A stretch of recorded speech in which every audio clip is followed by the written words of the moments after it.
Welcome to Screw the Commute, the entrepreneurial podcast dedicated to getting you out of the car and into the money. With your host, lifelong entrepreneur and multimillionaire, Tom Antion. Hey everybody, it's Tom here with episode 1104 of Screw the Commute podcast. Today we're going to talk about how discounts can kill you. Discounts can kill you. This is 1104. Hope you didn't miss episode 1103. That was people think they're too salesy and it kills their financial future. So we go into details on that, how to overcome that problem. All right, let's see. Get a copy of my automation ebook at screwthecommute.com/automate free. Version 3.0 is the latest, but there is a little update I need to tell you about when I talk about short keys. This program that has saved me 10 million keystrokes, literally, we did an estimate, is now a browser extension. So if you see me talking about short keys, go look for it as a browser extension instead of a program. Let's see. Check out my mentor program at greatinternetmarketingtraining.com and my school at imtcva.org, certified to operate by Chev. One other thing you probably want to download is screwthecommute.com/AI hacks. AIHACKS. Screwthecommute.com/AI hacks.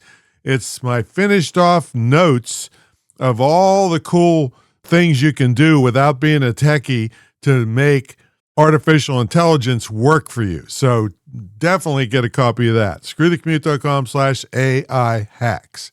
All right, discounts can kill. Well, first of all, I totally believe in discounting strategically.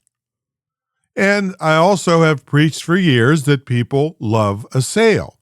What happens is when people run constant sales or they just drop their price tremendously to get some quick cash, it's that you're training people to wait to buy from you.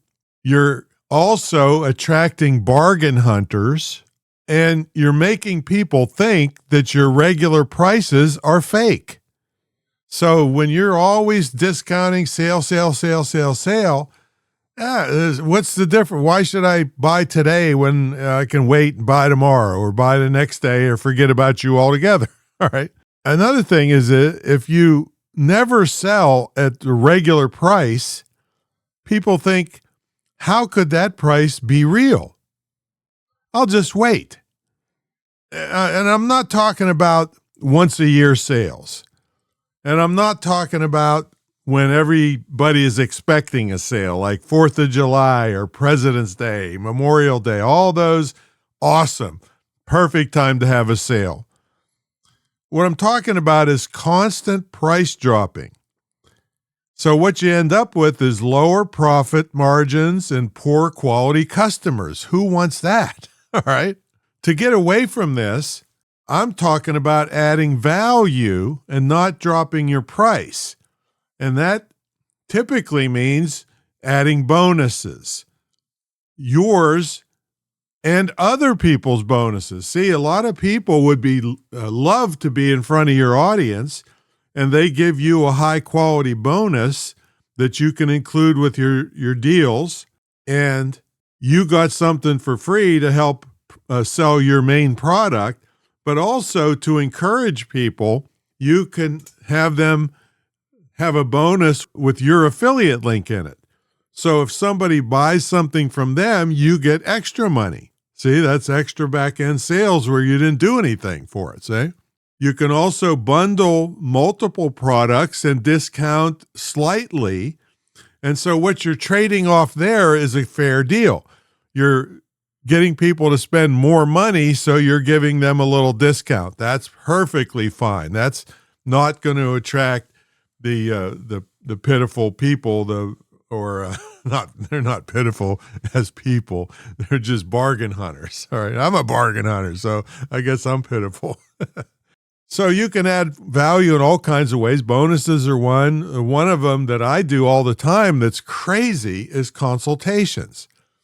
With almost everything I sell that are reasonably priced, not the little tiny ebooks and stuff, I offer consultations. And you know what, folks, as I sit here, if I had to deliver all the consultations that I owe people, I'd have to leave town, hide out in Mexico or somewhere. All right. What's funny, and now if somebody calls to collect one, absolutely, they get it. But what's funny about consultations is that it adds tons of value to your product mix, but most people don't collect it. It's just a funny thing that because they must feel that they're going to get high pressured into upselling something else and whatever. But adding it is great because it adds value, but you don't normally have to deliver all of them.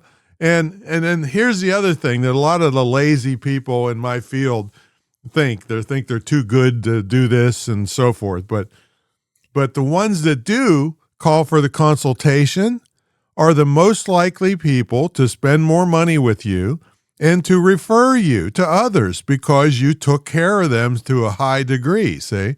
Where a lot of these divas, I speak with them all the time. I'm on a program.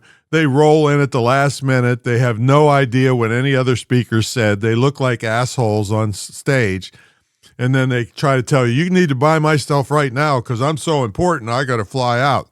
So that's not what I'm talking about. The consultations I give is I talk to them like regular people, and they can't believe that I'll do it at my level.